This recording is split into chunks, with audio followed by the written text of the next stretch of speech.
Has Mark Fields put himself back in a position where he's competing to start at corner again? Yeah, I thought he's doing some good things at corner. Just got to continue to buy in and improve and be disciplined with his technique and be consistent with his effort and practice habits and those type of things. And I think the rest will take care of itself because he's got the talent. There's no doubt about it. Will we see a return from Adrian Baker this week, or is that still a little lost? No, he's just not confident. He's just not confident. He's practicing every day, but until he's fully confident, it's hard for him to compete. He just can't. He can't go compete with those guys without having 100% confidence. He's released and practicing every day, and he's really the only one that can kind of determine that at this point. When he really feels like he's got the explosiveness to go and compete to play. Right now, he just doesn't feel that way. So, he's his own best gauge when it comes to that. But he's practicing every day. He's actually over on the scout team and working every day. So, it's kind of on him. Could you still redshirt? Injury redshirt? No, I don't think so. He's already redshirted. I don't think they'd give him he's got another year. So I don't think they'd give him a sixth year. When technically he's cleared now. But also, he's got another year. It's not like he doesn't have a year to play next year. I think if this was his fifth year and he was dealing with what he's dealing with, then he might have a case. But I don't see that happening. Amba Edetao is the ACC's leading receiver. How much does he stand out when you watch Syracuse's offense on film? He's a really good player. You can tell that he's played a lot of football. He's a veteran guy and got good length to him. He fights for the ball. He's competitive. He's made a lot of plays downfield, and he's good with the ball after the catch. So he's a tough, physical kid. I know that it's a big week for Sean McLean. What does he bring to this football team? Well, he's one of our military guys. We always have a lot of military guys on our team. A lot of kids that come from military families, and Sean is one of those guys that like he went and spent this summer in some desert somewhere or some mountains. I don't know where he was. Dropped off in the middle of Colorado for about 6 weeks, doing, special whatever type of training. There's no telling what that kid's going to end up doing in his future. He is very devoted to the military. His father is a career military man. Pagano is one of our captains this week. Pagano and Estes are two of our captains this week. Pagano's dad is I think he's a lieutenant or colonel in the Navy, and he's stationed up in Virginia now. He was in Hawaii for a long time at Pearl Harbor, and then Estes, David Estes, our snapper, Sergeant Estes. He's also in the ROTC and has been very committed to the military as well. But when you have guys like that on your team, I think it helps to give the type of perspective that you like for all young people to have, and to have an appreciation. And we'll take some time this week. We'll take some time this week to really learn a little bit. I think it's important that these guys know the history of Clemson. And I know that, I guess in World War I, guess the whole, was it the senior class, like the whole senior class, or just went to the military, right? Like all of them. Can you imagine being a young person today, and you're at college, and you just, boom, you're all gone, off to war.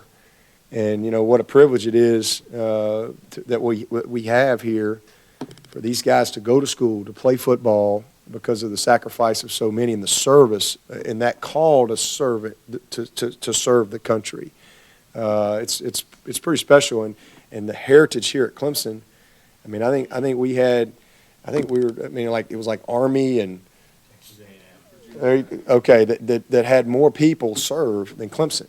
And we had a lot of people that gave their life fighting for this country that are alums of Clemson.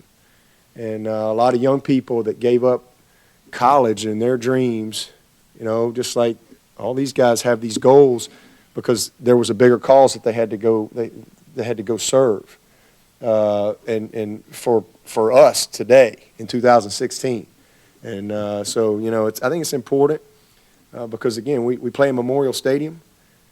I mean, we got the Scroll of Honor across the street. I mean, there's just a tremendous history here. I mean, it's not just, well, let's do Military Appreciation Day at Clemson. I mean, it is deep. And I also think it's interesting that I met a guy. I was speaking somewhere. I think I was speaking in the spring, and I don't know. The guy was like, he was an amazing guy. He was like 80-something years old or something. He was a Clemson grad. And he was telling me, we were talking about how the world's changed, and he said, yeah, when I came to Clemson, they issued you a gun, and you had to sleep with it. And if you didn't have your gun, if you were caught without your gun as a freshman, you were in deep trouble. Now if you got a gun, you're out of school. I mean, the world has changed. It's just amazing, he was telling me this story. He said, yeah, they issued us all guns, and we had to sleep with them every night, So, we've got a deep, deep military heritage here. I guess it was in the late 50s maybe when was it, 50-something, when they went co-ed? Yeah, 55, we're not no longer military. Yeah, okay. But, I mean, and I don't think a lot of times these guys in this world, they don't really know. And so I think it's important for us to take a little time this year and let them know, the roots of Clemson and the service that a lot of football players have had too. And I think having the guys, the McLeans, the Estes, the Paganos, and then just a lot of these guys that come from those type of families helps to bring a good perspective and even a little bit more emphasis and pride in what this week's all about here at Clemson. How do you help someone like Sean balance his commitments to the military with also? Yeah, I have to be very understanding. I mean, I work with him, I mean, it's okay, you're going to miss a bunch of workouts, summer one, because you're going to be in the mountains for 6 weeks. All right, hey, that's what you need to go do. I mean, you just, I think, have to have a good understanding and work with these guys. And this is not just those ROTC guys. Sometimes we have some guys in architecture, engineering, some of the different majors that are hard to manage within the football block. It's practice times and things like that, and you just gotta be creative with it and make it work.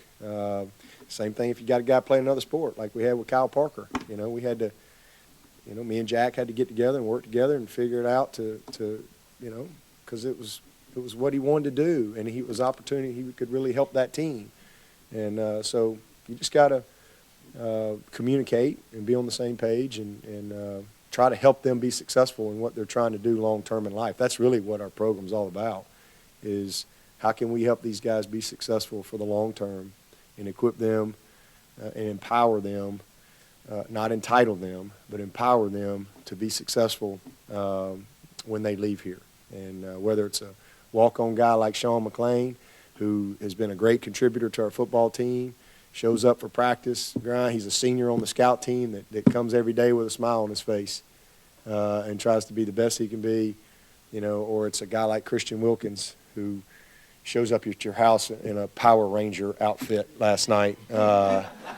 Somebody needs to get the picture of Dexter and Christian Wilkins in their Power Ranger outfits. It's pretty scary. Hey, Coach, on the same subject of the Scroll of Honor, were you guys aware of the flag ceremony that's taking place there this Thursday? It's kind of an annual thing now where they plant a flag for each of the souls that they're representing at that scroll. I was not aware of that taking place. I think that's great. Anybody got anything else? Thank you, Coach. Is that it?